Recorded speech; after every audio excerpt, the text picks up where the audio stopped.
아까 우리가 그 29장 5절에 본 것처럼 그물을 친다고 그랬잖아요. 근데 그물을 친다라는 말에 우리가 지금까지 얘기한 바로는 이스라엘이 걸려 넘어졌고, 그리고 우리가 걸려 넘어져 사탄이 그물을 치면, 그런데 실제로 우리를 그렇게 그물치게 하는 그 존재, 만약에 그게 거짓 선지자다 그러면 어떻게 되겠어요? 당연히 자기 자신이 거기 걸려 넘어지게 돼. 6절 보세요. 악인이 범죄하는 것은 스스로 올무가 되게 하는 것이다. 스스로 올무가 되게 하는 것이다. 의인은 노래하고 기뻐한다. 무슨 소리냐면 그리스도인이 아닌 사람은 걸려 넘어져서 결국은 쓰러지게 되는 것이고, 그리스도인은 아버지가 훈련시키기 위해서 아직 신앙이 그렇게 온전하지 못하면 걸리는 것을 허락하시지만, 고통과 회개를 통해 아버지의 그리스도인으로 온전하게 자라게 만들어 주시고, 그렇게 한 그 거짓 선지자는 스스로 올무가 된다라는 거야. 민수기 31장 8절에 결과가 나와 있는데 보세요. 민수기 31장 8절 7절부터 보면, 그들이 여호와께서 모세에게 명령하신 대로 미디안을 쳐서, 여기 그랬죠. 모압을 쳐서란 말 안 나왔어. 미디안을 쳐서 남자를 다 죽였고, 그 죽인 자 이외에 미디안의 5왕을 죽였으니 미디안의 왕들은 예위와 레겐과 스루와 호르와 레바이며, 그 다음 뭐라고 써 있어요? 또 부올의 아들 발람을 칼로 죽였더라. 거짓 선지자는 반드시 심판받는다는 뜻이에요. 반드시 심판받는다. 우리 안에 있는 거짓 선지자적인 이해자도 반드시 심판받아야 돼. 칼로 죽어야 돼. 말씀의 칼로, 성령의 칼인 말씀을 통해서 우리가 죽도록 만들어야 돼. 그게 쳐서 복종하는 거야. 반드시 죽어야 돼. 그렇게 할 수 있도록 서로가 서로를 위해서 기도해 줘야 돼요. 그게 우리 그리스도인이 가야 할 길이야. 그런데 아버지가 저에게 결론으로 위로의 말씀을 또 하나 주셨어요. 여러분에게 전달해 주라고. 우리 다 아는 말씀이지만 고린도전서 10장 13절에 사람이 감당할 시험 밖에는 너희가 당한 것이 없다. 이 누구한테 하는 말인지 아세요? 오직 그리스도인에게만 하는 말이에요. 사람이 감당할 시험 밖에는 당하는 것이 없다. 오직 하나님은 미쁘사 너희가 감당하지 못할 시험 당함을 허락하지 아니하시고 시험 당할 즈음에 또한 피할 길을 내사 너희로 능히 감당하게 하시느니라. 여기 피할 길이라는 것은 시험을 아예 안 당하는 걸 뜻하는 게 아니야. 그 시험으로 멸망당하지 않도록 만든다는 뜻이에요. 아시겠습니까? 그래서 징계가 항상 거기 들어가 있는 거예요. 피할 길. 아버지가 나는 산성이요, 난 요새요, 나는 너희의 피난처다라는 그 말은 아버지만 믿으면 모든 게 다 해결된다는 뜻이 아니라 아버지를 믿으면 지옥으로 안 떨어진다는 뜻이라고. 그렇게 떨어지지 않도록 너를 반드시 성장시켜 주신다 라고 하는 것을 뜻하는 거예요. 그래서 우리가 그리스도인으로 살아가는 그 길에 당연히 맞아야 될 많은 시험들이 올 수밖에 없다라는 것. 그런 것들이 올 수밖에 없다. 이거는 양육당하기 위해서, 우리가 성장하기 위해서 꼭 필요한 것이기 때문에 늘 우리의 일이 잘 나가기만 하면 아버지 앞에서 우리가 교만해진단 말이에요. 그래서 아버지는 그런 걸 허락하지 않아요. 사랑하시기 때문에. 위로의 말씀 하나만 더. 로마서 8장 37절. 여러분이 잘 아는, 그러나 이 모든 일에 우리를 사랑하신 이로 말미암아 우리가 넉넉히 이기느니라. 넉넉히 이기느니라. 그래서 38장 39절에 그 어떤 것도 그리스도 예수 안에 있는 하나님의 사랑에서 우리를 끊을 수 없다. 그 어떤 것도 그리스도 예수 안에 있는 하나님의 사랑에서 우리를 끊을 수 없다. 여기 우리가 누구예요? 그리스도인. 성령이 그 안에 있는 사람. 다시 한번 말해요. 그리스도인. 성령이 그 안에 있는 사람. 진짜 있는 사람. 있는 척 하는 사람 말고 있는 사람. 잠언 29장 7절.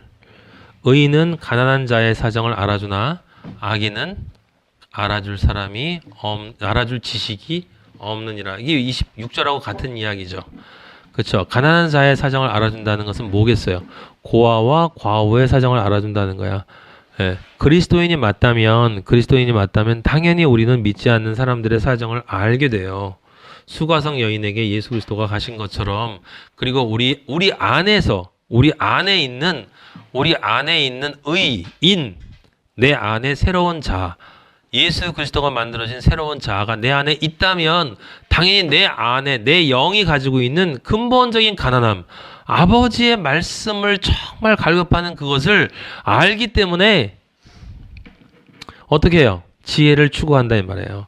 말씀을 듣고자 하고 하나님 아버지 앞에 온전히 서고자 한다 이 말이에요. 하지만 그렇지 못한 것, 내 안에 있는 옛자는 알아줄 지식이 없어. 거짓 선지자도 알아줄 지식이 없어. 예수님을 제대로 믿지 않고 성령의 사람이 아닌 사람도 마찬가지로 지식이 없는 거야. 알지 못하는 거야. 그리스도와 연합이 되어 있지 않은 거예요. 그래서 그는 거만한 자, 8절에 거만한 자는 성읍을 요란하게 한다라고 나와 있잖아요. 이 거만한 자는 앞에 1절에 나와 있는 목이 고든 자. 성읍을 요란하게 하여도 슬기로운 자는 노를 그치게 하니라. 뭐겠습니까 내 안에 목이 고든 것이 계속 그렇게 남아 있으면 예루살렘 성으로 온전하게 서야 될 내가 요란하게 시끄러워. 내 안에 마음이 번잡해져요. 갈등하고 고통스럽고. 근데 그 안에 슬기로운 자, 내 안에 예수 그리스도를 따라가는 그 새 마음은 그 새 마음에 집중해서 내 삶을 이끌어가면 안에 노가 그치게 되는 거죠. 하나님을 향한 분노가 일어나지 않아요. 왜? 우리 그거 알잖아. 가인 얘기했었잖아요. 나중에 심판받을 거기 때문에 심판받을 때 왜 나예요? 라고 분노하지 않는단 말이에요. 9절 지혜로운 자와 미련한 자가 다투면 지혜로운 자가 노하든지 웃든지 그 다툼은 그침이 없느니라. 이게 무슨 뜻이에요? 빛과 어둠은 화해할 수 없다는 거예요. 우리 안에 있는 옛 자와 새로운 자는 원수예요. 원수. 하나님과 세상이 원수인 것처럼 원수예요. 여러분 우리요 서로 기도해주고 서로 정말 세상과 타협하지 않도록 그렇게 살았으면 정말 좋겠어요. 우리 마하나임이 많지는 않아도 여러분 한 사람 한 사람이 정말 천을 당할 수 있도록 아버지가 저와 함께 저같이 불쌍한 놈도 아버지가 살려주시고 이렇게 이끌어 주시는데 여러분은 이렇게 아버지를 젊어서 사랑하고 믿으려고 하는 사람들인데 아버지가 얼마나 여러분을 더 사랑해 주시겠습니까? 여러분 안에 있는 그 지혜로운 새로운 자아와 그 미련한 옛 자아가 다툴 때 그 다툼은 절대로 화해할 수 없는 사이니까 한쪽이 칼로 멸망받아야 되는 거예요. 칼로 멸망받아야 돼요. 그가 쳐놓은 그물에 걸리면 안 되는 거야. 절대 섞일 수 없어요. 10절 피 흘리기를 좋아하는 자는 온전한 자를 미워하고 정직한 자는 정직한 자의 생명을 찾느니라. 그렇죠? 피 흘리기를 좋아하는 자가 누구예요? 바로 그 옛자예요. 옛자. 그리고 거짓 선지자. 교회로 따지면 거짓 선지자. 잘못 믿는 자들은 원래 나쁜 놈들은 늘 같이 가잖아요. 두려우니까 지옥도 같이 가려. 사탄이 왜 사람들을 꼬시냐면 무서워서 혼자 지옥 가는 게 무서워서 같이 가려고. 그래서 우는 사자처럼 덤빈다고 그랬잖아. 우는 사자처럼 살길 자를 찾는다. 할 수만 있으면 믿는 자도 미혹하여 멸망에 이르기를 원한다. 예수님이 마태복음 24장 24절에서 24장 24절 거기서 말씀하셨단 말이에요. 거짓 그리스도들과 거짓 선지자들이 일어나 큰 표적과 기사를 보여. 큰 표적과 기사를 보인대요. 그러니까 저 사람은 분명히 하나님의 종이 맞다라고 할 수 있는 그런 큰 표적과 기사를 보인다는 거야. 근데 이 보인다라는 건 뭐겠어? 그럼 볼 수 있다라는 거잖아. 그냥 눈에 보이는 것을 한단 말이야. 항상 가짜들은 할 수만 있으면 택하신 자들도 미혹하리라. 예수님이 분명히 경고하세요. 뭐냐면 보라, 내가 너희에게 미리 나 분명 얘기했다. 나중에 너희들 아무리 변명해도 소용없어. 나 분명히 얘기했어. 표적과 기사를 따라가지 마. 표적과 기사를 따라가지 마. 말씀만 따라가. 보이는 것 따라가지 마. 보이지 않는 것을 따라가. 보이는 것을 하려고 하지 마. 보이지 않는 네 안에 자아가 변해야 돼. 네 영혼력이 변해야 돼. 네 존재가 변해야 돼. 네가 하나님의 아들이 돼야 돼. 나 분명히 얘기했다. 아버지가 한두 번 말씀하신 게 아니죠. 그래서 그 나쁜 놈들은 늘 같이 나빠지려고, 같이 벌 받으려고 이렇게 온전한 자를 미워하고 정직한 자의 생명을 찾느니라. 이게 그 온전함이, 정직함이 드러나는 것에 비례해서 미워해요. 제가 경험해 본 바에 따르면 온전함과 정직함을 조금 덜 나타내면 덜 미워하고요. 그걸 분명하게 나타낼수록 이 피 흘리기를 좋아하는 자들은 미워하더라고. 예. 그러니까 실제로는 이들의 미움을 받고 내 세상에서의 삶이 나빠질 때 우리는 아버지께 감사하고 찬양해야 돼요.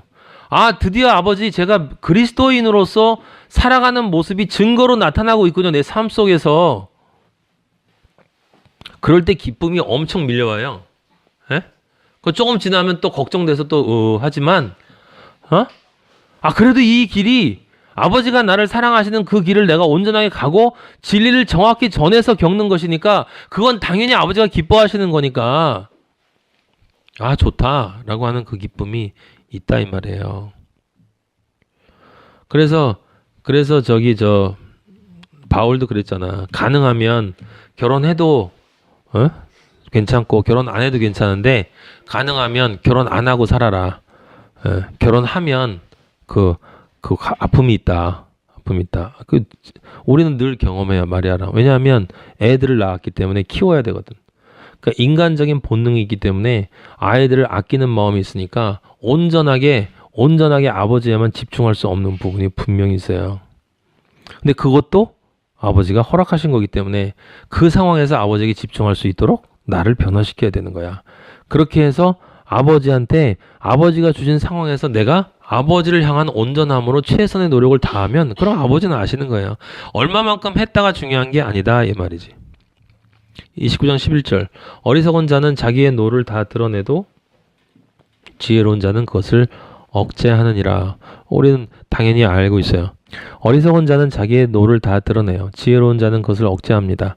우리는 스데반에게서 봤고 노를 드러내지 않는 것을 예수 그리스도에게서 봤어요. 왜? 아버지는 원수를 사랑하라고 하셨기 때문에. 박해하는 자들, 너희를 박해하는 자들을 위하여 기도하라고 했기 때문에. 원수 갚는 것은 아버지에게만 있다라고 얘기를 했기 때문에 우리는 화가 나도 그렇게 하면 안 돼요. 인간적인 마음으로 생겨도 바로 회개하고 아버지 앞에 말을 바꿔야 되는 거죠. 그러니까 앞에 있는 글과 연결을 해서 생각을 해보면 29장 11절은 아까 제가 말한 것처럼 자기의 노를 다 드러낸 사람이 누구냐면 가인이었거든. 가인이 왜 자기의 노를 다 드러냈어? 내가 뇌물을 드렸는데 내가 생각할 때 최고로 좋은 것을 곡식한 것 중에 골라가지고 드렸으면 당신이 기뻐하는 것이 당연한데 당신은 왜 기뻐하지 않냐는 거지. 그리고 내가 생각할 때 저놈은 일도 안 하고 그냥 가만히 뭘 믿는다고 마르다가 마리아를 볼 때 저놈은 쟤는 손님 밥 먹을 거 준비도 안 하고 앉아가지고 말씀만 듣고 있는데 왜 예수님 혼내지 않아주세요? 안 씁니까? 라고 노를 다 드러낸다니까 그때 마리아는 아무 말도 안 했어요. 아무 말도 안 했어. 뭐가 중요한지 모르는 어리석은 마르다요. 이렇게 언니한테 얘기를 하지 않았다 이 말이에요. 근데 제가 그때 마태복음 얘기해서 여러분들 분명히 말씀드렸어요. 그건 들음과 행위, 단순히 들음과 행위의 문제가 아니라 잘 들음과 잘 행함의 문제라고. 그러니까 마리아가 잘 들었기 때문에, 그러니까 마르다가 손님 준비를 한다라는 건 그냥 손님 준비를 하는 게 잘 듣지 않는다는 걸 뜻하는 거예요. 잘 듣지 않았기 때문에 마르다는 예수 그리스도의 머리에 기름을 부을 수가 없었어. 예수님의 십자가를 예비할 수가 없었어요. 마리아는 잘 들었기 때문에 예수 그리스도가 십자가에 올라가는 존재라는 걸 알았기 때문에, 내 남편이 나를 위해서 죽을 수밖에 없는 존재라는 걸 이해했기 때문에, 잘 들었기 때문에 잘 준비했다, 잘 행했다. 그래서 지혜로운 자는 억제한다 이런 얘기예요. 분노를 다 드러내지 않아요. 무슨 뜻입니까? 아버지한테 내가 최선을 다했는데 나한테 내가 원하는 결과가 오지 않아요. 적어도 아버지가 이 정도는 해줄 거 아니겠느냐. 아버지, 제가 엄청난 걸 바란 것도 아니고 최소한의 것만 바라는 건데 그 최소한의 것도 안 해주십니까? 그냥 뭐 한 달에 뭐 한 50만 원, 60만 원만 주면 된다는데 뭐 그것도 안 주세요? 그럼 굶으라고? 그러니까 그냥 직장 하나 달랬는데 뭐 그것도 안 됩니까? 뭐 제가 바라는 거는 큰 거 아니고 작은 건데, 저 아버지를 위해서 먼저 그의 나라와 의를 구하여, 제 나름대로는 그래도 열심히 했잖아요. 그런 기도를 그리스도인이 할 수 있어요. 근데 그걸 그리스도인은 드러내지 않아요. 왜? 왜냐하면 아버지가 주시는 모든 것이 선이기 때문에 나에게 주신 그것이 가장 선한 것이라는 걸 나 알고 있기 때문에 그렇기 때문에 내가 지금 이해를 못하니까 그런 것이지 그걸 이해를 못하기 때문에 그런 것일 뿐이지 분명히 아버지가 나를 이걸 선으로 주신 것이기 때문에 예. 육의 약함은 영의 강함이야. 바울이 그랬거든. 나의 약함이 바로 나의 강함이다. 나의 약함이 바로 나의 강함이다. 그건 아버지가 진짜 큰 하늘의 축복을 주시기 위한 과정이다라고 하는 거죠. 너는 성장해야 되기 때문에 그 산통을 겪어야 된다라는 거예요. 예. 그건 사실은 찬양할 일이야. 근데 찬양이 안 되죠. 왜냐하면 우리는 육체를 가지고 있기 때문에. 그래서 거기서 문제는 그것을 억제하고 내가 아버지께 감사 찬양하고 그 길을 가느냐 아니면 그 길을 포기하고 세상 사람들과 같은 길을 가느냐 그 선택이라는 거예요. 그래서 그리스도인들은 늘 선택이야. 근데 끝까지 선택해야 돼. 끝까지 하나님 아버지를 선택해야 돼. 사실은 더 정확하게 얘기하면 하나님 아버지를 선택할 수밖에 없어요.